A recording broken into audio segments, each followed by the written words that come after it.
আবার রাসূল বললেন, কেউ যদি পড়ে আলহামদুলিল্লাহ, কেউ যদি পড়ে আলহামদুলিল্লাহ, আল্লাহ রাব্বুল আলামিন আসমান জমিনের যতগুলো খালি জায়গা আছে নেক দিয়ে পূরণ করে, ওই যে সুবহানাল্লাহর মতো আলহামদুলিল্লাহ পড়লেও যতগুলো জায়গা খালি আছে ততগুলো জায়গা নেক পূরণ করে বান্দার আমল নামায় জমা করে দেন কে? আমরা তো এখন দেখি না এই নেকগুলো, কিয়ামতের ময়দানে পাবো। এগুলো আমাদেরকে উপহার দিয়ে দিবেন কে? আউযু বিল্লাহি মিনাশ শাইতানির রাজীম। বিসমিল্লাহির রহমানির রহিম। ইন্নাল্লাহা ওয়া মালাইকাতাহু ইউসাল্লুনা আলান নবী ইয়া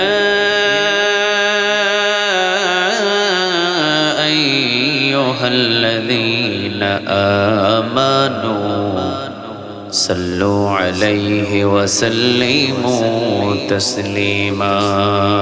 আল্লাহুম্মা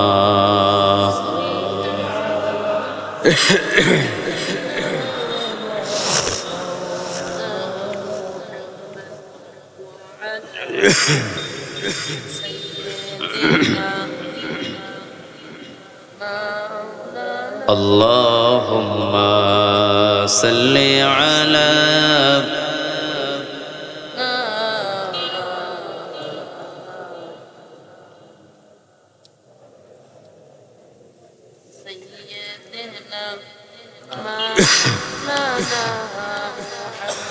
কত ব্যথা কত ভাবে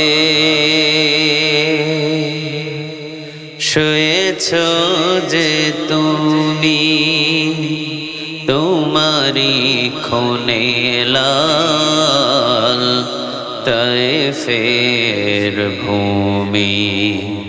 ফেরেশতা এসে চায় ধ্বংসের হুকুম, লাহো মাখা মুহাম্মদ প্রাণীতে হযরত।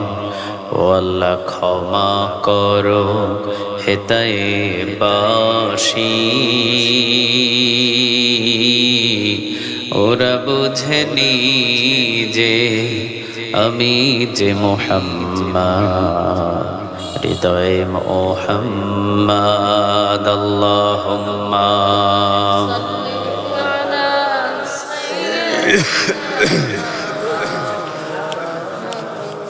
محمد وعلى آل سيدنا مولانا। হাজারো ব্যথা বেদনার পরে ফিরে আসনি তুমি আপন ঘরে, দিনের আলো তুমি ছড়িয়ে দিতে চলে গেলে মদিনায় মক্কা ছেড়ে। হে রাসূল তোমাকে ভুলি আমি কেমন করে, হে রাসূল তোমাকে ভুলি আমি কেমন করে। খে না খে দিন প্রচারের কাজে নিজেকে দিয়েছ বিলিয়ে, তায়েফের কাফিরেরা চিনল না সে আলো, দুষ্ট কাফেরদের পিছু দিল লিলিয়ে। পাথরের আঘাতে ক্ষত বিক্ষত হয়ে সারা শরীর থেকে রক্ত ঝরে। হে রাসূল তোমাকে ভুলি আমি কেমন করে, হে রাসূল তোমাকে ভুলি আমি কেমন করে আল্লাহুম্মা على مولانا محمد وعلى آل سيدنا محمد اللهم صل على محمد وعلى آل محمد كما صليت على إبراهيم وعلى آل إبراهيم إنك حميد مجيد اللهم بارك على محمد وعلى آل محمد كما باركت على إبراهيم وعلى آل إبراهيم إنك حميد مجيد لا إله إلا الله لا إله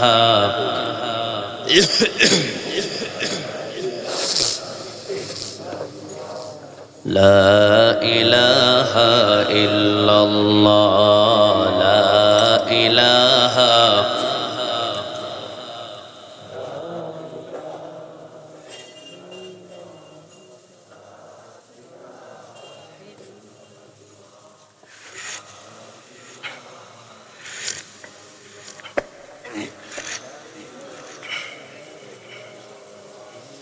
لا إله إلا الله لا إله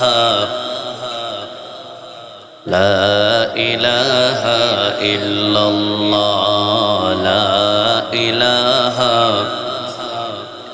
আল্লাহ নামের জিকির করবে যারা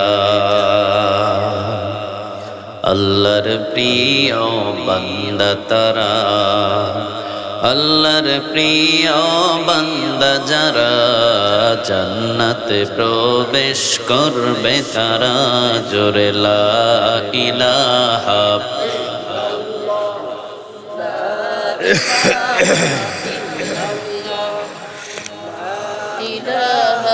illallah la ilaha illallah লা ইলাহা ইল্লাল্লাহ মুহাম্মাদুর রাসূলুল্লাহ সাল্লাল্লাহু আলাইহি ওয়াসাল্লাম। আপনারা সবাই কেমন আছেন? আলহামদুলিল্লাহ, আমিও ভালো আছি, সুস্থ আছি। আমাদের সবাইকে ভালো রাখেন কে? সবাইকে সুস্থ রাখেন কে? সব নিয়ামতের মালিক কে? আমরা যেখানে আসতে পেরেছি আমাদেরকে আনছেন কে? শুকরিয়া আদায় করে পড়ি আলহামদুলিল্লাহ, পড়ি রব্বানা লাকাল হামদ হামদান কাসীরান তাইয়িবান মুবারাকান ফি। প্রশংসাগুলো করলাম কার? সবখানে আমরা প্রশংসা করব কার? খাওয়ার সময় প্রশংসা কার? ঘুমানোর সময় কার? ঘুম থেকে যখন জাগি তখন কার? রাস্তাঘাটে চলার সময় কার? দোকানের মাল চুরি করার সময় কার? আচ্ছা, আলহামদুলিল্লাহ। আমরা চোর নাই, ডাকাত নাই, বাটপার নাই, এখানে সবাই মুমিন। আমরা ঠিক কিনা? সবাই কি মুমিন? একজনের বন্ধু হয়, বলেন তিনি কে? আমরা কার বন্ধু? আল্লাহু ওয়ালিয়ুল্লাযীনা আমানু ইখরিজুহুম মিনায-যুলুমাতি ইলান নূর। আল্লাহ তাদেরকে বন্ধু বানিয়ে নেন যারা মুমিন, যারা মুত্তাকি। আল্লাহ আমাদের সবাইকে বন্ধু বানাও, আমরা বলি আমিন। বড় মানিকা পঞ্চমালী মাতব্বর বাড়ি ফুরকানিয়া মাদ্রাসা যুব সমাজ ও এলাকাবাসীর যৌথ উদ্যোগে 3 দিন ব্যাপী 14তম আল্লাহ এই মাহফিলকে তুমি কিয়ামত পর্যন্ত জারি রেখে দিও। এই 14 বছর পর্যন্ত যারা এই কোরআনের ময়দানে আঞ্জাম দিয়েছেন, অনেকে বিদায় হয়ে গেছেন, প্রত্যেকের কবরগুলো জান্নাতের বাগান বানিয়ে দাও। এই অত্র অঞ্চলে যত কবরস্থান আছে সব কবরগুলো জান্নাতের টুকরা বানিয়ে দাও, আমরা বলি আমিন। হয়তো এই মাহফিলটা আজকে আমাদের জীবনের শেষ মাহফিলও হয়ে যেতে পারে, ঠিক কিনা? কে এমন আছেন যে আগামী বছর আবার এই মাহফিলে আসতে পারবেন? আছেন কেউ? কেউ আছে এরকম? হয়তো এই মাহফিলটাই আমাদের জীবনের শেষ মাহফিল হয়ে যেতে পারে, ঠিক কিনা? এই জন্য আমরা দূরে কোথাও না থেকে একটু কোরআনের ময়দানে আসি, বসি। জীবনটা সফল করে দিবেন কে? আল্লাহ বলেন, তুই আমার দিকে অর্ধ হাত আগাবি, আমি এক হাত তোর দিকে আগায়া যায়। আমরা বাড়ি থেকে এসেছি মসজিদে, আমরা বাড়ি থেকে এসেছি কোরআনের মাহফিলে, আমরা বাড়ি থেকে যাই হজ করার জন্য। যতগুলো মাপ রাস্তা দেন তার ডাবল রাস্তার রহমত আল্লাহ আমাদের দিকে পাঠিয়ে দেন। আল্লাহ বলে, তুই এক হাত আগাবি, আমি আগাবো দুই হাত। সুবহানাল্লাহ বলবেন না? তে যারাই বসে আছেন বাড়িতে, যারা বসে আছেন দোকানে, পাটে, সব জায়গাগুলো হলো একেবারে নরমালি জায়গা। আর এই যে কোরআনের ময়দান, এটা জান্নাতের বাগান হিসাবে কবুল করেছেন কে? আরো জোরে চিৎকার দিয়ে বলেন কে? এই জন্য আমরা যারা বাহিরে বসে আছি সবাই আসুন, কোরআনের ময়দানে বসুন, জীবনটা সফল হয়ে যাবে, ঠিক কিনা? কার কথায় যে হেদায়েত লুকায়িত আছে কেউ বলতে পারবে? কথা কন না কেন? আমার আগে যিনি আলোচনা করেছেন ওনার কথায় অনেক হেদায়েত হয়ে যেতে পারে, ঠিক কিনা? আবার আমি একটু সুযোগ পেলাম, আমাকে কথা বলার চান্স দেওয়া হলো, আমিও কথা বলছি। আমার কথা এমন কোন বান্দা এমন আমল শুরু করবে যার পিছনের সব গুনাহ মাফ হয়ে যেতে পারে, ঠিক কিনা? এই জন্য দূরে নয়, কোরআনের কাছাকাছি থাকেন, সম্মান বাড়াবে কে? আরো জোরে বলে, কোরআনটাই হলো একটা সম্মানিত কিতাব। ইন্নাহু লাকুরআনুন কারীম, এটা সম্মানিত কিতাব। এই সম্মানিত কিতাবটা কার? আল্লাহ বলছেন, আমি যেমন সম্মানিত আমার কিতাবটাও তেমন সম্মানিত। সুবহানাল্লাহ বলেন। কিতাবটা লিখছেন কে? লেখক কে? নাজিলকৃত কে? কোনো ভুল আছে? সন্দেহ নেই। This is the book, so there is no doubt. কোনো সন্দেহ নাই, কোনো অবকাশ নাই। এই কিতাবের ভিতরে শুরু থেকে শেষ পর্যন্ত সম্পূর্ণ সহি আর সহি। সুবহানাল্লাহ বলেন। ইন্নাহু লাকুরআনুন কারীম, কোরআনটা সম্মানিত কিতাব। যেই কোরআনের সাথে লেগে থাকবে তাকেও সম্মান করে দিবেন কে? হযরত বেলাল রাদিয়াল্লাহু তাআলা আনহু যখন এই কোরআনটা ধরলেন, সম্মান বাড়ালেন কে? সুবহানাল্লাহ বলবেন না? হযরত সাআদ সালামি রাদিয়াল্লাহু তাআলা আনহু, তিনি কোরআনটাকে আঁকড়ে ধরলেন। কালো একজন সাহাবী ছিলেন, নাম কি ছিল? হযরত সাআদ সালামি, একেবারে কালো, একেবারে কালো। অথচ এই কোরআনটা ধরার কারণে আল্লাহ তার সম্মান বাড়িয়ে দিলেন। আলহামদুলিল্লাহ বলেন। এরপর আব্দুল্লাহ জুলবাদাজাইন, ঈমান আনার আগে যার নাম ছিল আব্দুল উজ্জাহ, ঈমান আনার পরে নাম দিলেন আব্দুল্লাহ। তারও সম্মান এই কোরআনটা ধরার কারণে বাড়াইছিলেন কে? ইন্নাহু লাকুরআনুন কারীম, যারা এই কোরআনটাকে ধরে তাদের সম্মান বাড়ে যায়। আর যারা কোরআন থেকে মুখ ফিরিয়ে নেয়, আবু জেহেল, আবু লাহাব, উতবা, সাইবা, মুগিরাদের মতো শেষ করে দেন কে? আমরা কোরআনের সাথে থাকবো, রাজি আছেন তো? আল্লাহ আমাদের সবাইকে কবুল করুন। আরো জোরে বলেন আমিন। অনেকেই আছেন এখানে স্টেজের উপরে বসা, আবার স্টেজের নিচে অনেক গণ্যমান্য ব্যক্তিগুলো বসে আছেন, যাদের ছাত্র হতে পারলে আমি ধন্য মনে করতাম। আলহামদুলিল্লাহ, আমাদের সবাইকে কোরআনের খাদেম হিসেবে কবুল করুক। আমরা সবাই গোলাম, আমরা সবাই কি? আমাদের মালিককে সবাই ডাক দিলেন না? সন্দেহ আছে নাকি আপনাদের? আমাদের মালিককে আবার বলেন, মালিককে। যতবার আল্লাহর নাম নেবেন ততবার 40টা নেক আমলনামায় জমা হয়ে যাবে। কে আছে ভোলার ভিতরে এমন একটা নেতা দেখান তো যার নাম নিলে 10টা নেক পাওয়া যায়? কেউ আছে নাকি? কেউ আছে নাকি? সারা ভোলা শহর মিলে পাওয়া যাবে, সারা বাংলাদেশ মিলে পাওয়া যাবে, সারা বিশ্ব মিলে। কিন্তু আল্লাহ বলে ডাক দিলেই বান্দার আমলনামায় 40টা নেক জমা হয়ে যাবে। আলিফ লাম লাম হা হরফ আছে কয়টা? কথা কন না কেন? 4টা হরফে 40টা নেক আমলনামা জমা হয়ে যাবে। এই যে সুবহানাল্লাহ বললেন, আবার অনেকে বলতে পারেন নাই, লস আপনার আমার না, ঠিক কি না? যারা কোরআনের ময়দানে এসে কথা বলে না, লস আপনার হয়। আর যারা গলা ছেড়ে দিয়ে কথা বলে, প্রতিটা কথায় আমলনামায় নিক লিখে দেন কে? এখানে আপনি সিগারেট ইচ্ছা করলে খাইতে পারবেন না, ইচ্ছা করলে একটা গালি দিতে পারবেন না, কিন্তু ইচ্ছা করলে আপনার আমলনামায় নিক জমা করতে পারবেন, ঠিক কি না? জায়গাটা কার? আরো জোরে বলেন কার? আপনি গানের একটা কনসার্টে গেলে একটা নেকও সাথে নিয়ে আসতে পারবেন না, ঠিক কি না? আর এখানে আসলে গুনাহ নিয়ে যেতে পারবেন না, আপনি শুধু নেক কামাই করে নিয়ে যেতে পারবেন।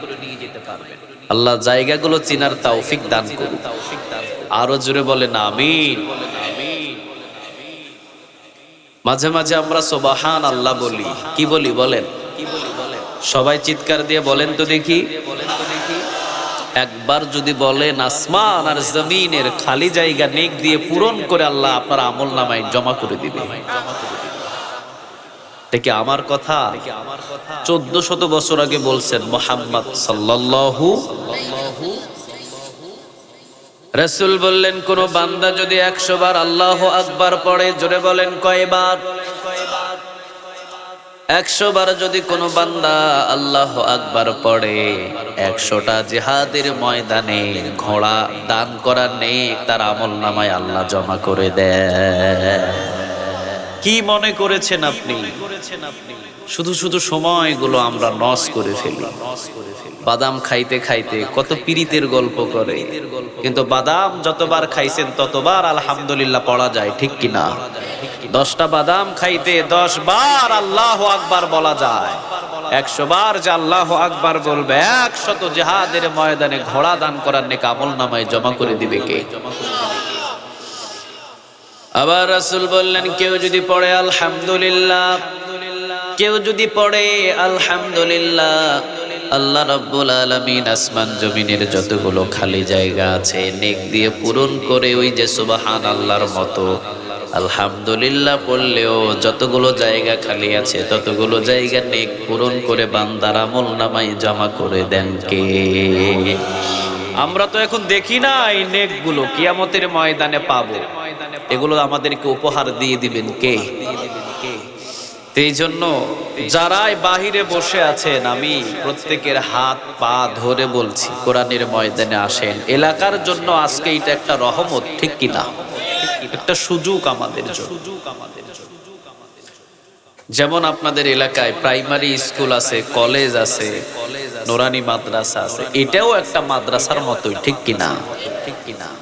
রাসূল বললেন, যারা কোরআনের ময়দানে আসে, বাইহাকির বর্ণনা, যারা কোরআনের ময়দানে আসেন, এই সামিয়ানা থেকে বাহির হওয়ার আগেই আল্লাহ তাদের পিছনের গুনাহগুলোরে মাফ করে দেয়। তা আমরা যারা এসেছি একটা নিয়ত করে বসেছি, আল্লাহ তোমার গোলাম আমরা, যাওয়ার আগে গুনাহগুলো মাফ করে দিও। আমরা বলি আমিন। আরো জোরে বলি আমিন। আপনার গুনাহ মাফ করতে পারে কে? বাংলাদেশে কেউ আছে নাকি এমন যিনি গুনাহ মাফ করার চাকরি নিয়েছে? আছে? নাই। আমাদের উস্তাদ থাকতে পারে, কিন্তু গুনাহ মাফ করার কোনো উস্তাদ নাই, ঠিক কিনা? কাবা ঘরের ইমামেরও যদি গুনাহ হয়, তার গুনাহও মাফ করতে পারেন কে? জীবনে যতগুলো মুমিন আর মুত্তাকি দুনিয়ার ভিতরে বসবাস করেন, তাদের যত গুনাহ হয় সমস্ত গুনাহ একজনের কাছে মাপ চাই, বলেন তিনি কে? আমাদের গুনাহ আমরা আমাদের মালিকের কাছে মাপ চাই। রাজি আছেন তো? আমাদের গুনাহ মাফ করতে পারবেন কে? এই জায়গায় 4টা মানুষের গুনাহ যদি আল্লাহ মাফ করে দেন, আল্লাহর কাছে কেউ কৈফিয়ত চাইতে পারবে না, ঠিক না বে ঠিক? আপনার বাড়ির পাশেই 2টা ঘর আছে, একটা ঘর থেকে ইলিপের চাল পায়, আরেকটা ঘর থেকে ইলিপের চাল পায় না। ওই পিছন থেকে একজনা লাগিয়ে দিবে, ওই ঘর পায়, ওই ঘর পায় না কেন? ব্যাপারটা কি বলে না? কথা কন না কেন? আল্লাহ বলেন, আমি এই জায়গার সব গোলামকে মাফ করে দেব, কারো আমার সাথে কথা বলার ক্ষমতা নাই। আল্লাহ আপনি কেন মাফ করলেন? আমি আল্লাহ যাকে ইচ্ছা মাফ করব, যাকে ইচ্ছা জান্নাত দেব, ডিসিশন একজনের, বলেন তিনি কে? 1400 বছর আগে রাসূল বলছেন, যারা এই কোরআনের ময়দানে কোরআন শোনার জন্য আসে, পিছনের গুনাহ আল্লাহ মাফ করে দেয়। তিরমিজির বর্ণনা, 1400 বছর আগে যে রাসূল বললেন, যারা কোরআনের ময়দানে আসেন, কোরআনের ময়দানে এসে অল্প সময় কোরআনের আয়াত থেকে কিছু কথা আলোচনা শোনেন, আল্লাহ রাব্বুল আলামিন খুশি হয়ে 500 রাকাত কবুল হওয়া নফল নামাজের নেক তাদের আমল নামায় আল্লাহ জমা করে দেয়। কয়শো রাকাত? কয়দিনে পড়বেন আপনি? কয়দিনে পারবেন? এক বছরও তো পারেন না 500 রাকাত নফল নামাজ পড়তে, ঠিক কিনা? আর 1 ঘন্টা সময় যদি আপনি এখানে ব্যয় করেন, 500 রাকাত নফল নামাজের নেক আমল নামায় ফ্রি ফ্রি জমা করে দেন কে? আরো জোরে চিৎকার দিয়ে বলেন কে? তাও যেমন তেমন নামাজ না, কবুল হয়ে গেছে নামাজ, ওই নামাজ। সেজদা দিয়েছেন জমিনে, সেজদা আসমান পর্যন্ত নাও বুঝতে পারে, ঠিক না ব্যাঠিক? অনেকের সেজদার ভিতরে তাসবিহ নাই, আবার অনেকে সেজদা কিভাবে দিতে হবে সেটাও জানেন না, আবার সেজদায় পড়ে অনেকে দোকানের হিসাব করে, আছে না নাই? নামাজ যে কিভাবে হচ্ছে আপনি নিজেও জানেন না, কিন্তু আল্লাহ বলছেন, যারা কোরআনের ময়দানে 1 ঘন্টা সময় একটা আয়াত নিয়ে বিশ্লেষণ করে সময় ব্যয় করে, তিরমিজির বর্ণনা 500 রাকাত কবুল হওয়া নফল নামাজের নেক আমল নামায় জমা করে কে? এবার আসেন আরেকটা বর্ণনায়, রাসূল বললেন, যারা কোরআনের জন্য কিছু সময় ব্যয় করে রাতের বেলা, আল্লাহ রাব্বুল আলামিন 60 থেকে 70 বছর নফল ইবাদতের নেক তার আমল নামায় জমা করে দেয়। কত বছর? 60 থেকে 70 বছর। এর চাইতে বড় নিয়ামতের জায়গায় রাতের বেলা দেখান তো দেখি, কোথাও আছে? কথা বলেন, আছে? তাহলে আপনি বুঝাও না বোঝার ভান করি কেন আপনি বাহিরে থাকবেন? এটা তো আপনার জন্য আজকে একটা নিয়ামত, ঠিক কিনা? এই যে বড় মানিকা পঞ্চমালী মাতব্বর বাড়ি ফুরকানিয়া মাদ্রাসা যুব সমাজ ও এলাকাবাসী একটা নিয়ামতের জায়গা আপনাদের জন্য করেছেন। হুকুম ছিল কার? আরো জোরে বলে। এই যে আমার ডান দিকে একজন বিজ্ঞ আলেম, বাম দিকে একজন বিজ্ঞ আলেম। আপনি খাসি জবাই করলে এদেরকে দাওয়াত দিয়ে পাবেন না। গরুর গোশত বলেন, বিদেশি পোলাও চাল রান্না করলেও হয়তো বা ওনাদের সময় মিলবে না, কিন্তু আজকে আঞ্জামের জন্য আল্লাহ তাদেরকে কবুল করেছে, ঠিক না ঠিক? একসাথে হয়েছে সব নামাজ ব্যক্তি। কত সুন্দর লাগছে আপনাদেরকে দেখে। এটা একটা জান্নাতের বাগান। আল্লাহ বলেন, এটা আমি সাজিয়েছি, আমার হুকুম ছিল, আঞ্জাম দিয়েছে তারা, কিন্তু হুকুমটা ছিল কার? আরো জোরে চিৎকার করে বলেন কার? এই জন্য কোরআনের ময়দানে বসেন, কোরআনের ময়দানে বসলে ঈমানটা তাজা হয়ে যায়। ওয়াইদা তুলিয়াত আলাইহিম আয়াতুহু যাদাতুহুম ঈমানা ওয়া আলা রাব্বিহিম ইয়াতাওয়াক্কালুন। যখন কোরআনের ময়দানে বসবেন, আয়াত যত শুনবেন ঈমানটারে তাজা করে দিবে কে? আপনি যে স্বর্ণ, এই স্বর্ণর উপরে পৃথিবীর সমস্ত পানি ঢেলে দেন না কেন, এই স্বর্ণ কখনো গলাতে পারবেন না, ঠিক কিনা? আর ওই স্বর্ণের উপরে একটু সোহাগা ছিটিয়ে দেন, আপনার ওই স্বর্ণ গলে একেবারে পানি হয়ে যাবে। আপনি হাজার গান বাজনায় যান, হাজার দোকানে বসে থাকেন, আপনার ঈমান মজবুত হবে না। কোরআনের আয়াত দিয়ে যখন ওখানে আঘাত করবে, ঈমান বাড়িয়ে দিবে কে? আরো জোরে বলে, ওয়ালা রাব্বিহিম ইয়াতাওয়াক্কালুন। তারা পৃথিবীর আর তখন কারো পরোয়া করে না, একজন আর পরোয়া করে, বলেন তিনি কে? সাআদ সালামি রাদিয়াল্লাহু তাআলা আনহু একবারে রাতের বেলা গুনগুন গুনগুন করে মসজিদে নববীতে তেলাওয়াত করছেন কোরআন। রাসূল আয়েশা রাদিয়াল্লাহু তাআলা আনহাকে বললেন, আয়েশা তুমি জানো নাকি এখন যার তেলাওয়াত ভেসে আসে ওর নাম হলো সাআদ সালামি। সুবহানাল্লাহ বলবেন না? রাসূল বললেন, আল্লাহ আমার এই সাআদ সালামিকে তুমি কবুল করে নিও, উত্তম মর্যাদা আমার এই সাহাবীকে তুমি দান করে দিও। আমিন বলেন। অন্যের জন্য দোয়া করতে আপনারা কৃপণতা করেন কেন? আরেকজনের জন্য দোয়া হচ্ছে, এই বেটা আমিন বলে না, হেল্লাই আমিন বলে লাভ।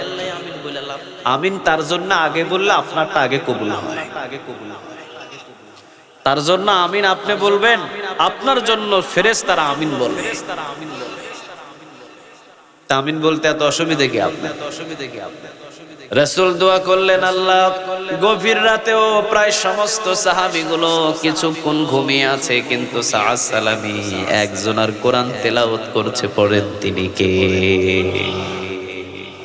কারণ কোরআন যত বেশি কোরআন তেলাওয়াত করে পৃথিবীর কারো উপরে তাওয়াক্কাল হয় না।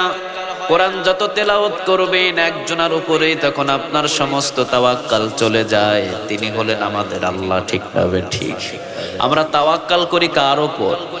আরো জোরে বলেন।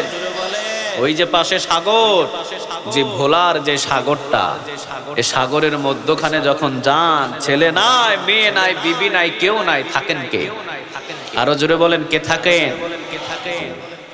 সাআদ সালামী রাদিয়াল্লাহু তাআলা আনহু মসজিদে নববীতে কোরআন তেলাওয়াত করছেন। রাসূল শুনলেন, নিজের বিবি আয়েশা রাদিয়াল্লাহু তাআলা আনহাকে বললেন, বিবি এখন যার আওয়াজটা আমি শুনতে পাচ্ছি একেবারে গরীব আমার একটা সাহাবী, নাম হলো সাআদ সালামী রাদিয়াল্লাহু তাআলা আনহু। বাবার ছিল অনেক সম্পদ, অসংখ্য সম্পদের মালিক ছিলেন সাআদ সালামীর বাবা। কিন্তু যখনই পড়েছেন লা ইলাহা ইল্লাল্লাহ মুহাম্মাদুর রাসূলুল্লাহ সাল্লাল্লাহু, বাবা বললেন, তুই করলি কি?